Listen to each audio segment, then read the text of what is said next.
All right, everyone. It's been over a month since I've done the last video, and the reason for this long break, of course, is me waiting for the new wet version 2.1. And I was just recently on the Flight Simulator Expo in Orlando. That was a lot of fun, met lots of nice people.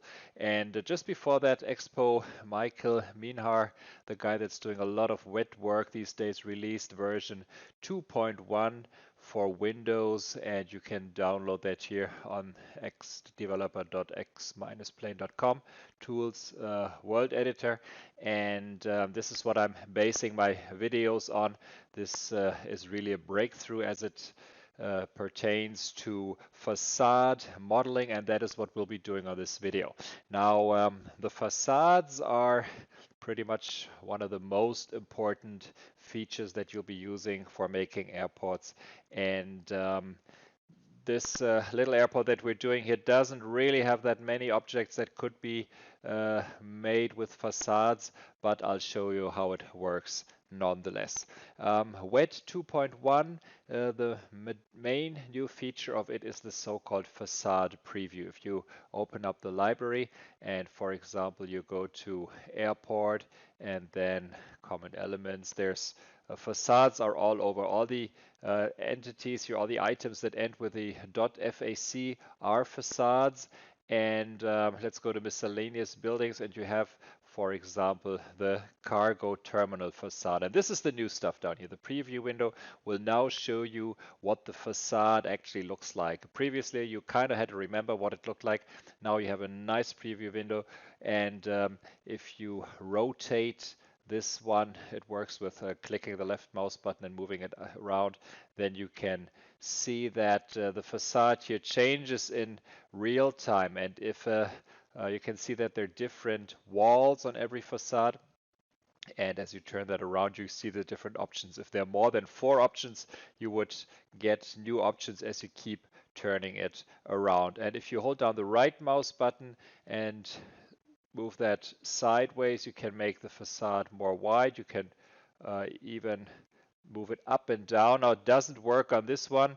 Let's go with, for example, the I don't think there's one that goes up and down, but you can actually see this one has the properties down here. It says fixed at 1600. Let's see if we find another one. There are some new ones here. Here, construction, I think. Nope, that's not where it is. Yes, for example, well, here, piers, there is the wooden pier, and if you move that up and down, you can see it goes down, goes up, and it comes to different heights that you can actually make this facade. So holding down the right mouse button not only stretches the facade or makes it smaller, it actually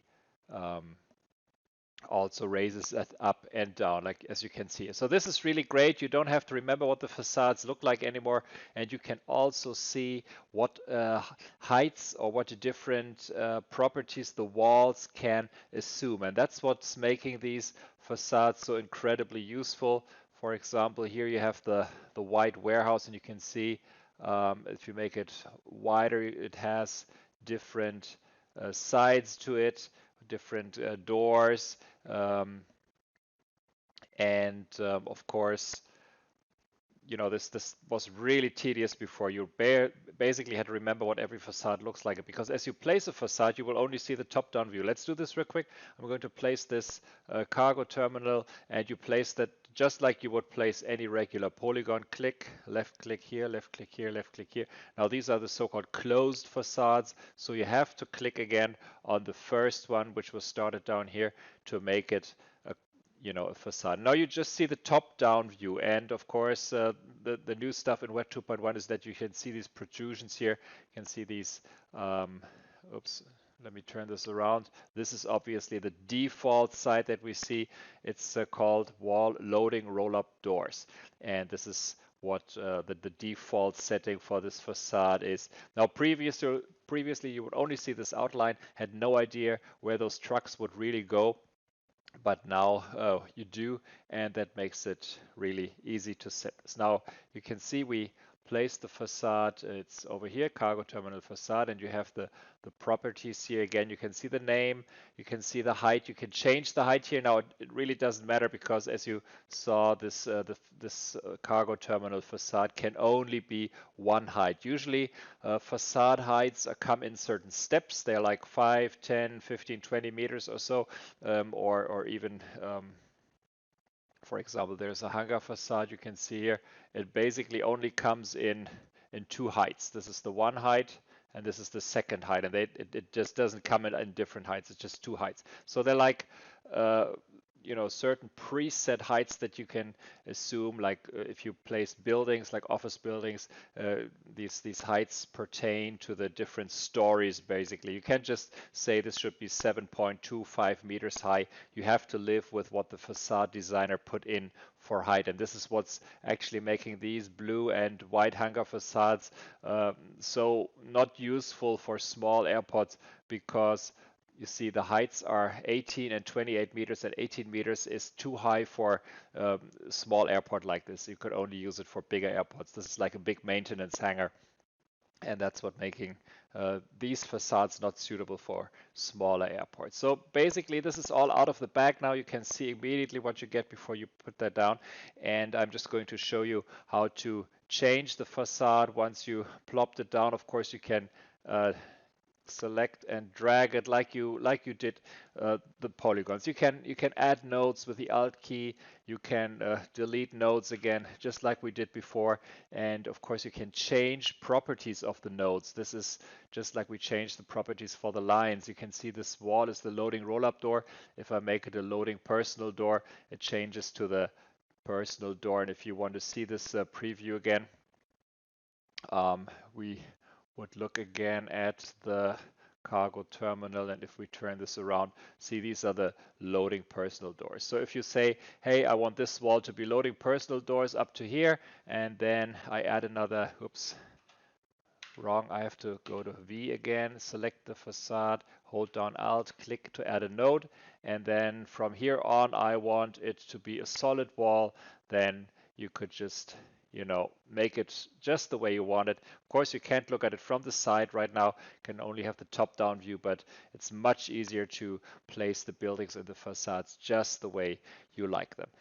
Now, there's one thing to know about facades that's very important. They are always totally level. They cannot be sloped. They cannot sit on sloped ground. Well, they can sit on sloped ground. If you really look close here, let me zoom in a little bit in this preview, you can see that all these facades have just like the objects, like the buildings, have like a little basement here, like a foundation.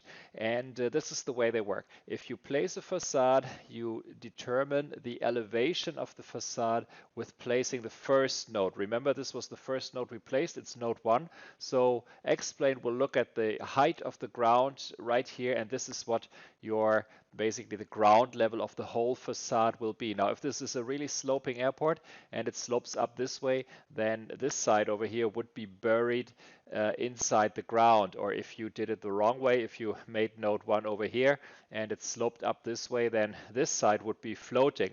To a certain amount of angle, this would be okay because you would still see the foundation. But if it's sloping too much, then obviously the facade would be floating on this side. And there's certain ways to alleviate this problem if you build your airport or your scenery on sloping terrain. And the first thing, of course, is you need to know where node number 1 is. We used to have like a little circle around node 1. We're still arguing with Michael if we can get it back. But if you need to find out where node 1 is, just select the nodes, and then this one is node 2. This one is node 2 as well, because we just put that in there, node 3 and so on. So you just need to find node 1, and then well, this is the elevation that the facade is set to. Now, if you find out later after you place the facade that it's not really working out and you want node 1 to be over here, well, you can just select it, and then you go to edit, and you would go to rotate or hit Control R, and you can see now node 1 is over here. Now we just rotated the whole facade. But the downside is, of course, you're also rotating the node properties. So if you set up your facade nicely with trucks maybe sticking out this way and entries over here, and now you start rotating it, then the trucks will, of course, let me see that. See, I hit Control R. See, the whole thing keeps rotating. So it's really a good idea to check your elevation of the facade first before you start setting the node properties, because if you have to rotate it later on, then the properties, the wall properties would rotate with the facade rotation, and that would just screw everything up again. Now, if you really need to work with facades on a steep slope, then sometimes, let me remove this node. Of course, you can go Control Q to make it a regular polygon again. Let's say we have a really long cargo terminal, and you find out that it's just not working. If you put the node 1 over here, then this side is sunk into the ground. If you put the node 1 over here, then this side is floating. Now the way around this problem would be to make several facades, and then you have sort of a step or stair looking building, which isn't so great because you have the ceilings or the roof. Actually, you can see that it's like a stair, but it's better than floating. And if you place your facade and later find out that you should have placed several facades, of course it's easy to split the facade, just like you can split polygon.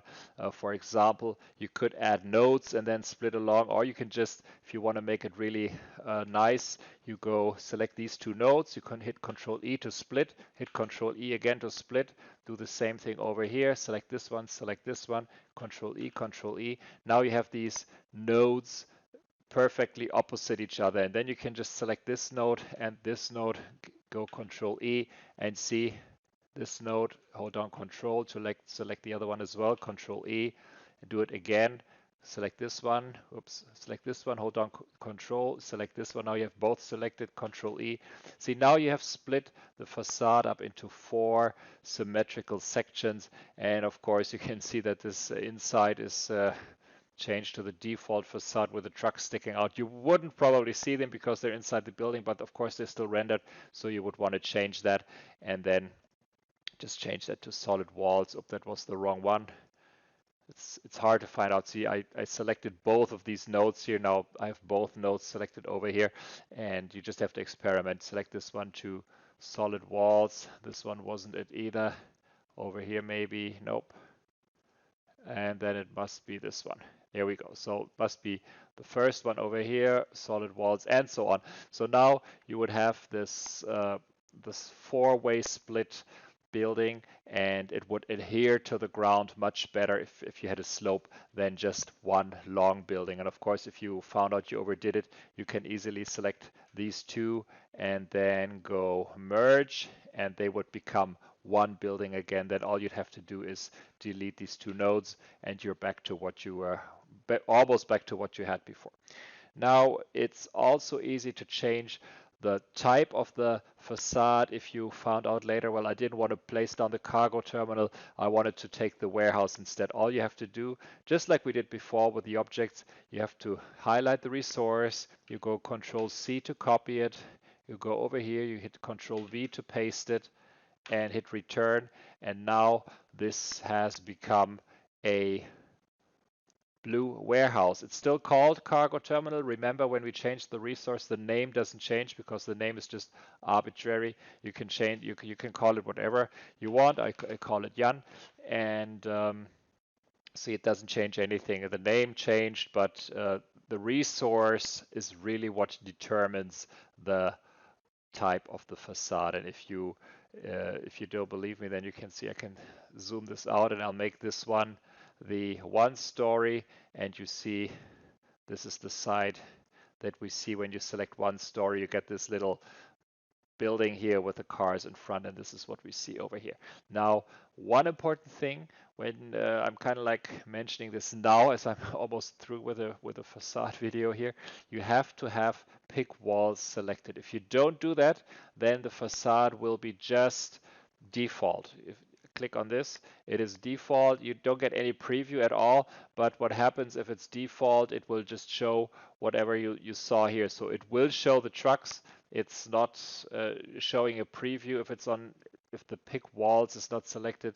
So there's really almost no reason to ever have this not selected. It should always be selected so you can really determine what type of walls you want to have on your facade.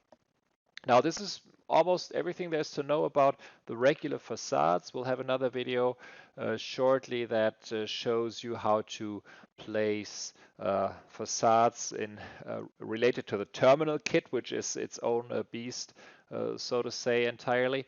And before we go to that in the next video, I also want to show you another type of facades. These are what we call closed facades. You have to make a whole closed, well, multi-polygon, so to say, to make them work. Now there are open facades, for example, the fence facade. We have, if you type in fence in the search, you get all these fences, and if you click on them, you can see there are a million fences. These are the old ones we used. They're just called fence.facade, and you can see that here. And or the fenced parking facade, which is basically a parking lot with, if you make it big enough, the cars appear. You don't see them here, but they do. And this is the ones we used to have, but now we got a lot more. We got all sort of different facade-looking things that you can use now, and facades with hedges and all these different fences. And the way you place them is really easy. Again, you do the same thing. You just click, click, click, click, and you don't have to close them. You can just hit return, and now you have this fence here. And let's say this part should be, again, you want to make sure that the fence has, or the facade has pick walls enabled, and then you can say this part of the facade should not be a fence, it should be a two-way security gate. Now, if you look really closely, you can see the little preview here. Now, the security gate, this is what you see over here. It will just repeat. So you see this section is really too long. You get one security gate here, and then you get another one over here. So if you want to make a security gate, you probably want to make it a little shorter so that you only have one entrance. So it should look maybe like this. And then now you have a nice little security gate with some lights and you know, this keypad and everything here. And of course, a fence is always really useful for airports, because nowadays airports are unfortunately all about keeping bad guys out and really giving all the good guys a real hassle with all the access security. Now, another useful facade is the wall facade. We have these now, and also a lot of big airports have many walls that serve basically the same purpose as the fences. These don't come with any special walls, really. If you want to make a gated area, you have to do that by just leaving a gap open in the facade and then, you know, adding objects. We have lots of barriers and gates that can go up and down. Well, could go up and down. They don't do an X-Plane, but you can place all that stuff and make really nice looking security access points. But the walls I thought I'd mention. And then there's also another one, and that is the jet blast shield. It's under ramp equipment, and it looks like this. See, you get this jet blast looking thing, and to determine which side is the wall side and which side is the structure side, you have to make it sort of concave. Let's say you want to make the jet blast shield so that it works for this aircraft that you can see here, then don't go like this, because now you see the smooth side would be over here, and you'd have to place it the other way around. Now, of course, later on it doesn't really change anymore. It stays that way, and you can make it really straight that way too. But that's an easy way to determine which side you want the smooth side, the aircraft facing side at. And if you found out that you messed up, then you can just, of course, use this and go reverse. And now you reverse the direction of the facade, and the the wall side is now facing towards the aircraft just the way you wanted it. And I think you can even remove that one. See, and now we'd have a nice straight jet blast shield that would protect the poor souls taxiing over here from the furious jet blast of this C-172. Okay, I don't have anything else to really add about facades. Experiment with them. You can do lots of stuff with them. You can, especially, you can combine them with other things. Sometimes, for example, we have objects that, let's say, you want to place a small hangar. Where are they? Nope, they're not under small. They're under SML, I think. See, after a while you remember those. Nope. Then we'll just go hangar. So there's a small gray hangar. Okay, let's just place a small gray hangar over here, and you see, well, it's way too small for this hangar. Now I'll show you another way later on how to get a better sized hangar for this, but this is the way we used to do it. We had this small hangar here, and you can see it's a cute little looking hangar, but it's too small. It should be much bigger. Now what you do is, for example, you take the cargo terminal. So let me type straight. Cargo terminal facade, and you basically outline your hangar, and you hit Control Q to make it nice and rectangular. Now, of course, you select the nodes. Here's another trick. If you hit Control, Shift, and the down key, then you select all the nodes of the polygon or the facade. I don't know if I mentioned this. And now, of course, if you hold down Control, change them onto solid walls, then you batch changed all the walls to the solid wall setting, which is this one, which is kind of like hangar looking. And now if you make this just kind of stick out in the front a little bit, then you immediately have this, you know, the correct size for this hangar. It's not too tall, and you have this nice looking entry door here. You can maybe move that a little bit more to the middle like this. And you can combine facades and objects. For example, some people have towers sticking out. You can hide stuff. Let's say you have this stupid AGP thing. Shouldn't call it stupid. Hangar. Let's say there's the medium hangar, and everyone loves the medium hangar except for the cars on this side. See the cars here? Often the medium hangar, well, it doesn't in this case, but you know, a lot of times it fits the size, but you don't really want these cars. So there's no parking lot in the real world. So what you do is, again, you take the cargo terminal and you just kind of like fit it over the side here to sort of mask the car parking lot. And you can just scoot it up, maybe make it just touch the hangar like this. And now it looks like a big hangar with a little adjacent building next to it, but you don't see the parking lot anymore. And I've done the same things with like the fire, you know, the fire buildings here. We have the fire stations large, and it's a cute little fire station, all right, but it's really a little short, and it has the cars here behind. And again, you can put a facade over it, maybe the cargo terminal facade, or if you need a little bit taller facade, I'll show you some options with a terminal kit. But there's also like the warehouse we saw that has a default blank side really, or you can you know, put those tall hangars and then add some office buildings to them that makes it look like a big factory thing or so. This really, you can really get incredibly creative with these facades, and people do the craziest stuff with it, and it looks really good. And you can really go wild with it. Well, this concludes my basic use of facades video. In the next one, we'll talk about the terminal kit and what you can do with that. But for now, let's get out there and play with facades. And I'm going to add the objects. I haven't done so, and facades were warranted to our little airport. So we kind of like build along as we progress through this video series. See you all in a bit.